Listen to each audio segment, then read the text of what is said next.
In this podcast, I'm going to go over some of the marking gauges that I own, give my thoughts on them, my likes, dislikes about them.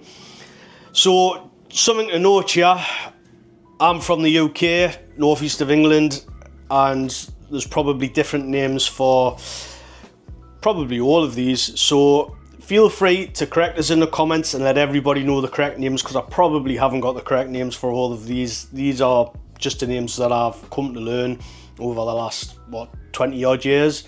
So, as I said, feel free. First up, this is a mortise gauge. Now, this has been with us for a very long time. I acquired this, I say acquired it, when I was at college. So, this was the very first kind of marking instruments that I got introduced to. When I first started using this, I found this very clumsy to set, or at least I was being clumsy to set it. Obviously there is a bit of a knack to setting these. So for anyone that not familiar with these or haven't used these before, basically they've got a thumb screw which will fix the fence into position, and you've got a little thumb adjustment, and this will slide backwards and forwards. So one of the pins will stay stationary, that's fixed in place by a screw, and the other one is adjustable, obviously just by your thumb. So you would get that set out for your mortise, maybe a 1/2 inch mortise, 3/4 inch mortise, whatever you may be doing. Get it set for that, and you would get the fence set to where you want it, usually in the center. Your mortise usually goes in the center, but it's not a given. And tighten this up. On the other side, this does have a pin for just pulling parallel lines or parallel marks, if you will. Kind of a bit of a love and hate relationship with this. I do like it, they are handy for marking out mortises. I'm not much of a fan for pulling parallel lines with these things. One of my gripes with these is that the pins will often ride with the grain. So when you're actually pulling it along a piece of material, it's quite common for these to actually go with the grain, and if the grain's running out to the edge of the board, it will actually pull you out if you're not being very careful. So you do have to keep an eye on it. I think one of the key things with all of these is to actually keep an eye on the fence rather than the pin, which is pretty hard, because when you're actually marking the line, or at least for myself, when I am marking the line, all I want to do is keep an eye on the pins and make sure the pins are going nice and straight, where really I should be keeping an eye on the fence and making sure the fence is running parallel with the edge of the workpiece that it's registering against. But you know, I think it's just one of those things. As I said, I've had this for a very long time, and I'll probably have it till the day I die, I would imagine. I do still use it, but I have to say it's not my favourite. Recently, I've just started using this guy again. For the life of us, I can't remember the name of it. These do come in different variations. You can get mortise gauges, so on and so forth, where they'll actually have 2 shafts. I do believe I've seen one with 3 shafts. I'm not overly sure what the 3rd shaft would be for, but anybody that knows, leave a comment and let everybody else know. I got this board as a present. I think an ex-girlfriend bought us this, I think. And I never really used it. And one of my gripes with this is that when I'm using it to pull a line, it tends to stick. So obviously you can't feel the resistance, but I tend to feel that the cutter head, it kind of gets stuck into the grain, and it does give a lot of resistance. Now I have tried lubricating this, and again, for those of you that aren't familiar with this type of gauge, I think these are actually called barrel gauges. I think, again, somebody leave a comment and let us know. So as I was saying, for those of you that aren't familiar, These have a screw in the top, and it's kind of a bit like a washer. It's like a sharpened washer. So I have tried sharpening these, but I don't particularly think, or at least I don't particularly think I get a good finish. So the theory that I had for sharpening it was that if I did sharpen it, I would actually be able to use it going across the grain just to sever the fibres, just for maybe cutting the shoulders on dovetails, things like that. So again, you can't see this, it actually hasn't done too bad of a job, to be honest, for once. So when I have been using it lately, I've just been using this across the shoulders if I've been doing any sort of a joint, and then just been following up with me little marking knife. Those of you that haven't got one of these, this is Paul Sellers recommended these like years ago. These are really good knives. I have tried a number of knives and I personally think those are really awesome. Another cool thing what I do like about these is that they actually have the measurements on them, kind of like a bit of a ruler on them, where you can basically, you know, get it to where you need to be and just set it. I think that's a really good thing.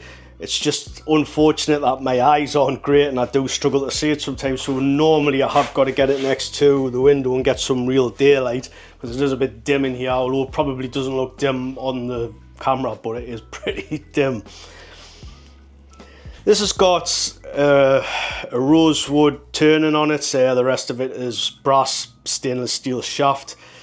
I don't think I would go out and buy one. As I said, I'm pretty sure this was a gift from an ex-girlfriend, and yeah, I don't think I would buy one, but I do like the feeling, I do like the way, as I said, my only gripe with it is that the cutting wheel itself tends to grab the grain, or the grain grabs the wheel, and there's a lot of resistance there, for me anyway. Maybe I'm doing something wrong. Next up is a cutting gauge. So this was my very first cutting gauge. I'm pretty sure I bought this from Workshop Heaven. I have used it a number of times, although I haven't been using it lately for reasons I'm going to get into in a minute. This is quite well made. I think it's ebony. It has some brass inlays, obviously, to stop the wear and tear. A nice brass thumb screw. The sole reason I bought this was to mark my shoulder lines on wide boards or multiple boards that had been glued together for dovetails. At the time, I think I was pretty busy making quite a lot of dovetail blanket chest ornaments, however you know them. So it made sense for me to get one of these. As I said, I don't really use it a great deal now. The issue with these is that the cutting blade in them is pretty awkward to sharpen. So, and they're actually pretty awkward to get out as well. I'm not even going to get it out. This is one of the things that really annoys us about it. So the blade is about, I'm going to say, 3 to 4 millimeters in width, and the overall length of it is about 40 millimeters. As you can imagine, this is pretty awkward to sharpen. It doesn't help that it's actually on a slanted edge as well, so basically you might be able to say that on a camera, maybe you can, maybe you can't. So basically it's not as straight and it's not round, it's coming off at an angle. So you have got to be careful, because if you're not careful, you can actually alter that angle, and you can pretty much put it next to flat if you're not careful, like I've done just about.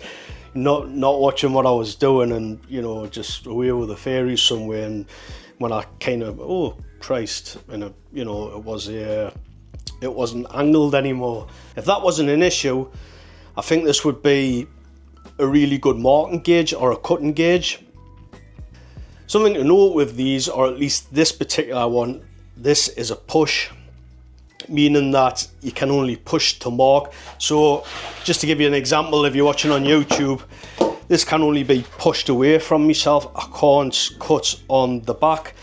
As I was talking about before, the angle is actually facing diagonally away from myself, so it's got to cut away from myself, which is a little bit unfortunate. I mean, if I really wanted to, which I don't want to, I could try and, you know, round the blade, and there is certain gauges that do have rounded cutting edges where you can use it pull and push. So sticking with the pull and push sort of thing, this is a Japanese gauge that I have just made.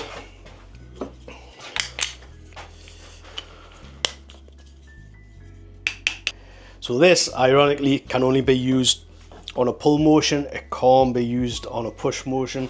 Exactly the opposite of this.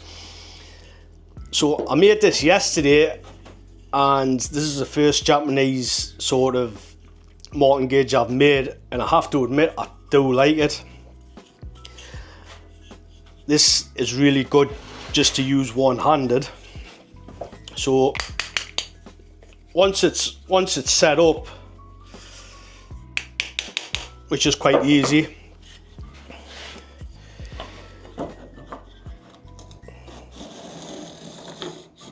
it's really good just to use one-handed. It fits well in the hand, as you can see.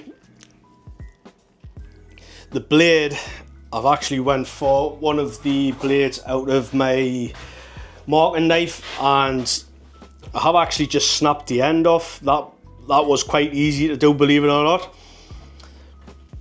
And the idea is that when this blade gets dull, I just take it out and put a new blade in it. That's kind of the whole thing behind it. Going back to this cutting gauge, I do really like it, but the issue is that it's hard to get the blade out. I don't know if you guys can see this, but there's like a wedge, and trying to get that wedge out, what a nightmare. And obviously to sharpen it as well, that's a nightmare. So yesterday, and I have wanted to build something like this for quite some time, I did have that in mind. So I have had the blade in and out a couple of times, which is really cool. Pair of pliers on the end, a little wiggle, and it comes out. Happy days. A little tap with a hammer, goes in, seats itself. So the wedge might put a lot of people off, and to be honest with you, I don't mind it. You would think it would be a faff on to set them as well, you know, just by looking at it, but it's really not. And I haven't used it a great deal. I've only used it like maybe a handful of times. As I said, I only built it yesterday, so I have had a little bit mess around with it. But I think I like it so much, I'm actually going to build myself another, maybe one or two. I could see this type of gauge becoming one of my favourite gauges in the future. Sticking with homemade, this is the first gauge I ever made, and this is a panel gauge. Again, this come out of necessity at the time. As I stated with the first cutting gauge I got, I was building a lot of dovetail blanket chests at the time, and obviously these are really awesome to pull parallel lines. So when I was making them, or when I do make them, usually it's multiple boards that are glued together. So maybe like 2 or 3 boards that are glued together. I square one edge off, and then I pull a parallel line, cut out to that line, and plane it to neaten it up. So this was just necessity. It did speed things up a lot, because once it was set, and I could mark all my components out that had to be marked to the same width, which obviously makes sense. This has a wedge in it, the same as the Japanese wedge. Now, I do have to admit the Japanese wedge is a lot simpler, it's a lot quicker to make, and I would highly recommend anyone that's going to make some sort of a wedge to actually make one of these Japanese wedges. It was super quick to make.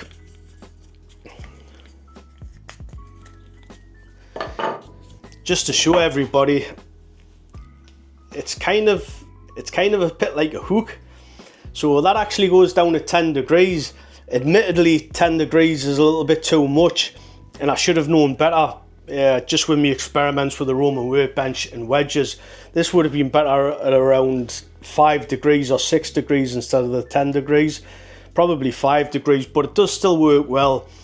I think the next time I build another one, which may be quite soon actually, I think I'm going to take that down to maybe 5 or 6 degrees.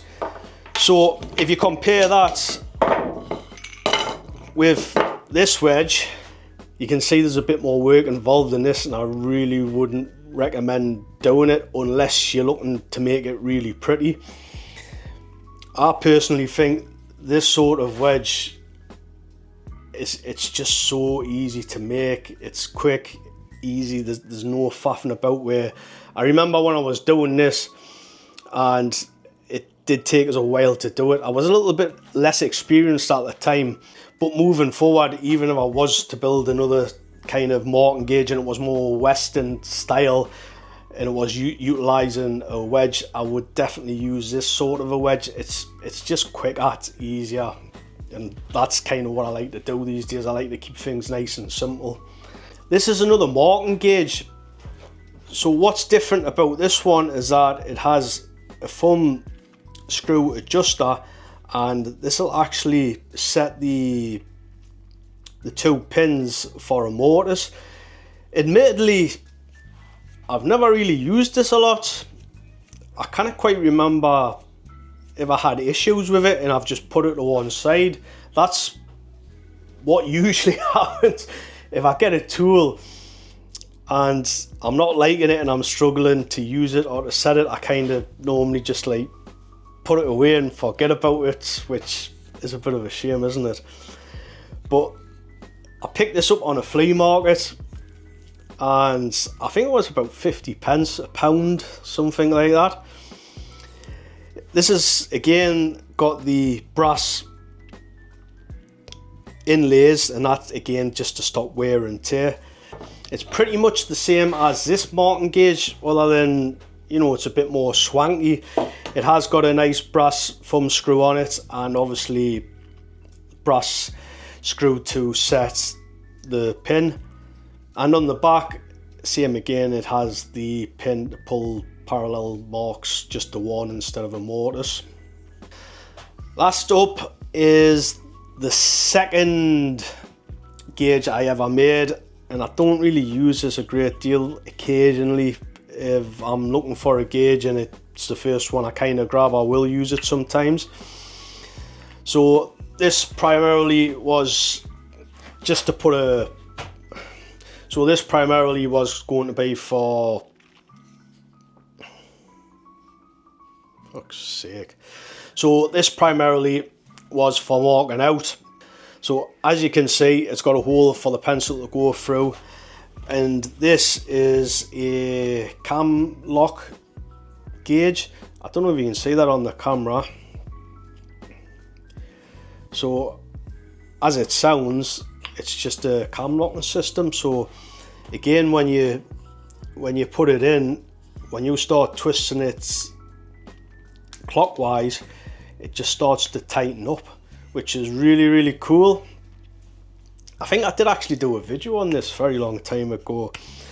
I think it was a little bit of a faff to make, if I remember correctly, but yeah, it's been kicking around for a good few years. But as I said, I don't really tend to use it a great deal, and like I was saying before, I think the Japanese kind of marking gauges I'm really liking. And I think moving forward, I'm going to be making a few more of these and trying them out. I do really like the design. I like the one-hand use. So when I say one-hand use, there's probably quite a few years that are saying like all of these are one-hand use. Maybe not the panel gauge, but all of the Western style gauges are one-handed use. However, me personally, when I am using them, I do tend to find myself using my two hands, and I'm pulling in towards the edge, and I'm pulling wherever this hand needs to go, whether it be away from us or towards us. And obviously pulling this in, and I find that does help with a lot of things. So sometimes it is just better to be able to have, you know, kind of the one hand use. So I think where this shines, where some of the other ones don't shine, is just the sheer length of the fence. So when you are using this, you know, I've got 120 millimeters that's making contact with the edge of the board here, whereas this mortise gauge here, you know, it is more prone to actually pull itself away when you're pulling it down, and that's why I do tend to use my two hands. If this was a little bit longer in length, maybe the same as that, I don't think I'd have that issue, but as it stands, I always use two hands when I'm using this sort of style. What do you guys use? Do you use something that's on the bench now, or is there something else that you use that isn't here? I'd be interested to hear, so leave a comment and let everybody know. I think I'm going to wrap it up there, guys, for today. So until the next time, I shall see and speak to you guys later.